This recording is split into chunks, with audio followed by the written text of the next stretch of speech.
Welcome to another episode of the Piano Ninja Tricks podcast. Hi, I'm Lisa Spector, your piano ninja, here to make everything easier for you at the piano so you feel like a piano ninja. If you're new here, I want to introduce my dog, my 15-year-young lab, Gina, snoring away in the background in her beautiful music color.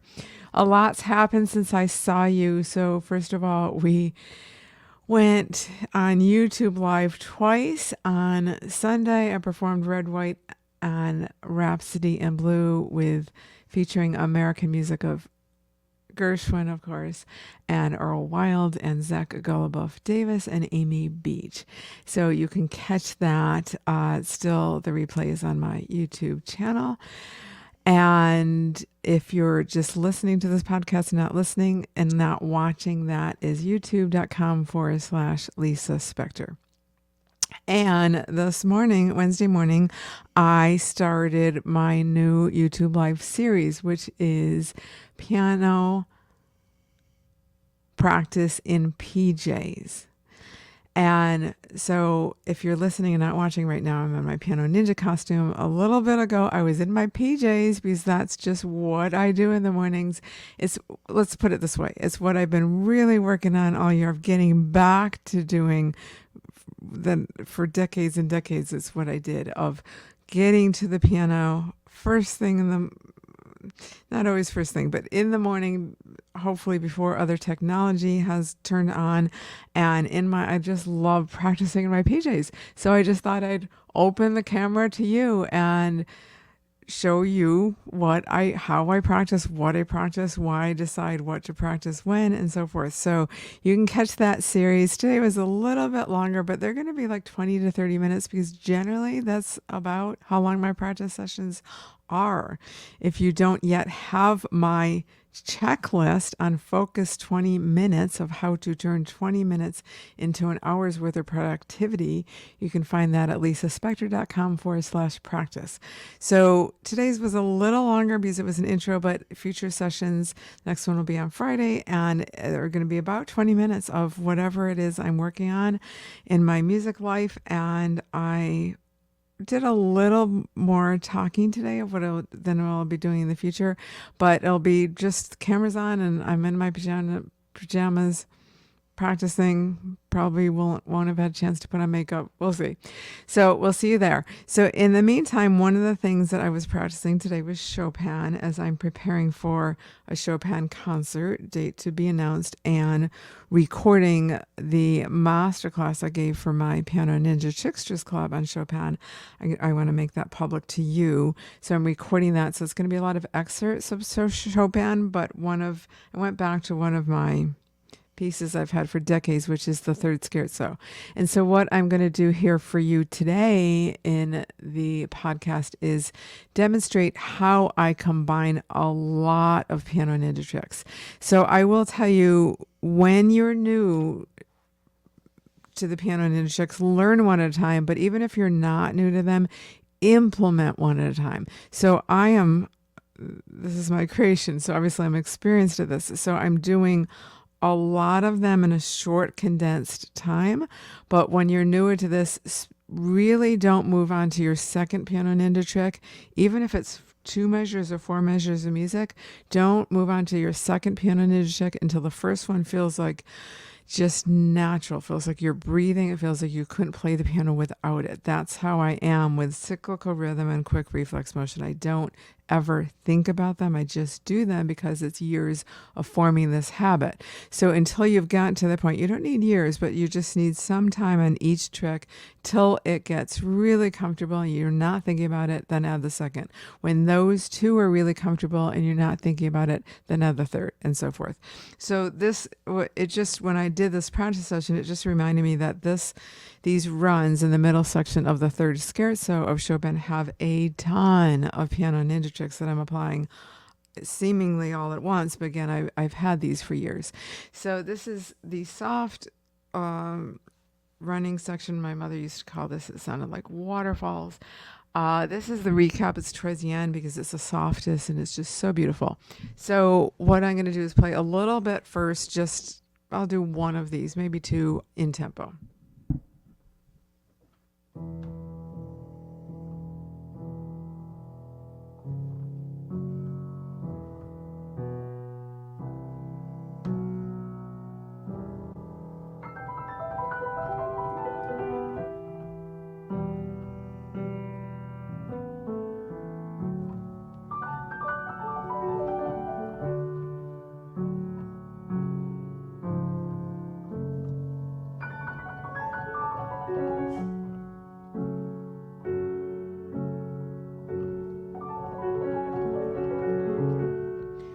I did all 4 of them. It's a little bit harder at the end because I make this, it's pianissimo. I make it almost triple pianissimo. And because it's so light, it's just really easy to get away from me.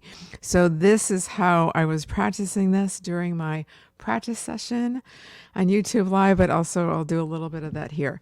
So these runs are, it'd be one thing if they were parallel motion octaves. They're not. They're 6th apart. So the first thing I'm going to do, and everything I'm going to do, is the cyclical rhythm. So way back in episode 1, we talked about cyclical rhythm, which is the rhythm is always going. If I stop there and then I go back, the rhythm is still going. Now I'm combining that with what was in episode 3, which is quick reflex motion, which is the cliff notes to that is playing slow but moving fast. And then in another episode, I talked about chunking chords together. So instead of one note at a time, I'm playing these intervals. So I'm combining those 3 things: cyclical rhythm, chunking the chords, and quick reflex motion.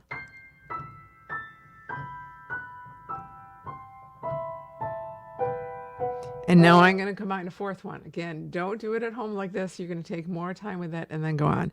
We talked in a recent episode about playing backwards. This would be a perfect place not to literally play backwards, but to do the chunks of chords backwards, because I look at the run and it's like, it's easy to kind of panic. It's easy to go like, oh my God, this is a long run. So I'm going to make it easier. It always comes down to this. My question always for you to ask yourself, how can I make this easier? So I'm taking less of it and going like from the middle to the end, and then a little more to the end, and then even more to the end. So I'll take it from here. Whoops, I'm gonna have to try. In cyclical rhythm, I do it 3 times.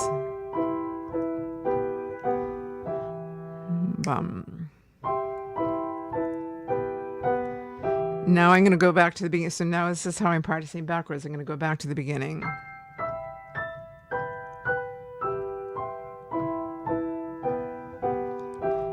In cyclical rhythm, I'm going to do it again. I'm using quick reflex motion to move very quickly from one interval to the next. One more time. I'm going just a tiny bit faster intentionally. Okay, so that's almost as written, but it's not written in solid intervals. It's written as broken chords. And go a little faster.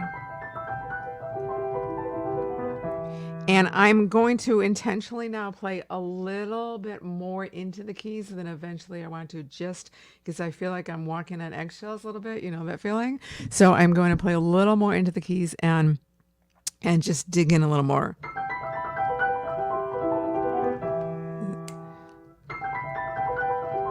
Now, each time, the rhythm is still going, but each time I'm going to go lighter and lighter.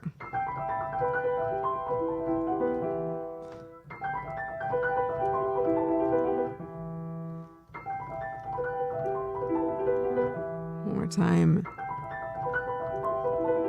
That was feeling good. So that still comes back to how can I make this easier? I didn't go from really into the keys to really lighter and on top of the keys. I went little by little. Each time I got progressively more. So now I'm going to move forward. I'm going to play that section. I'm going to see, is it comfortable to keep tempo with the there's 3 more of these, all in different keys. So let's see how it goes.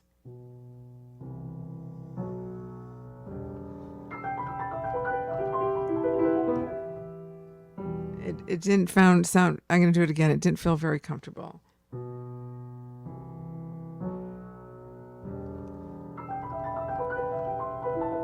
It's a left hand.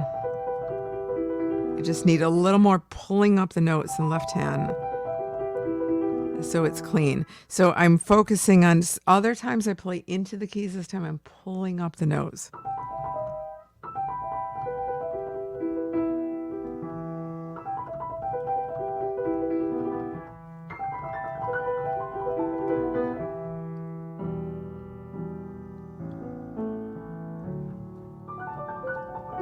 left hand feels a mess. So it's okay. I'm not gonna beat myself up over it. I'm just gonna play it how I did the other section. I'm playing the solid chords using quick reflex motion, and cyclical rhythm is still going.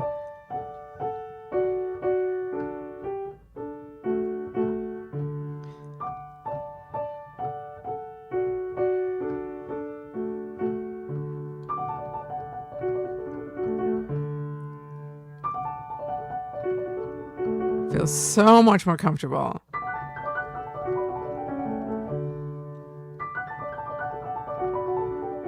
I slowed that down a tiny bit. I'm going to go back to tempo.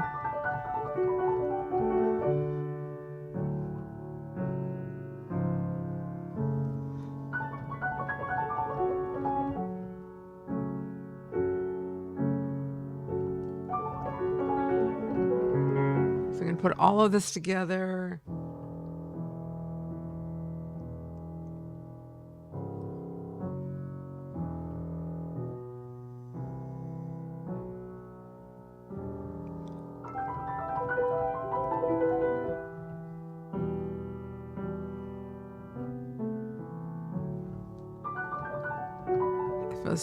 It feels shaky. So now what I'm doing is I'm digging in a little more.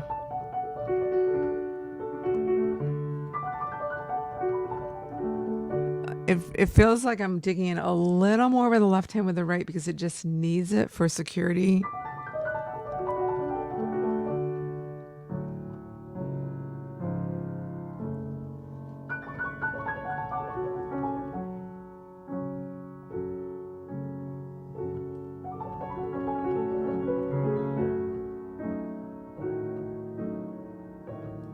I hate to stop there, but I just wanted to really talk about how to combine many piano ninja tricks at once. Quick reflex motion, cyclical rhythm, chunking the chords, practicing backwards, all the things I've talked about in previous episodes. By the way, if you're watching this on YouTube, something new is happening that you don't know about. So I caught up. All of the episodes, this is now episode 38. So all of the Piano Ninja Tricks episodes are now uploaded to your favorite podcast app, whether it's Spotify or Apple Podcast or Geezer or Deezer, I think it's called, wherever it is. They're at all the podcast apps. So you can listen on the go, listen while you're walking, while you're driving, and so forth. If you want to watch, they're also on YouTube. So I have both of those for you. And I probably am going to be doing the Chopin concert the last Sunday in July on YouTube Live. And so I will let you know about that. And also, I am very heavy into planning my retreat, the Beyond the Keys piano retreat, an imaginative inspirational escape for piano enthusiasts, for adult classical pianists. It is happening September 12th through 15th in the beautiful Monterey, California peninsula. One spot left for the VIP, which includes September 16th, a trip to Big Sur. And I will leave the link in the show notes. If you're listening, I'll leave it. You'll see it on the screen. If you're watching on YouTube Live, it's lisaspector.com/retreat. And I have members from my Piano Ninja Tricksters Club flying in from France and from all over the United States.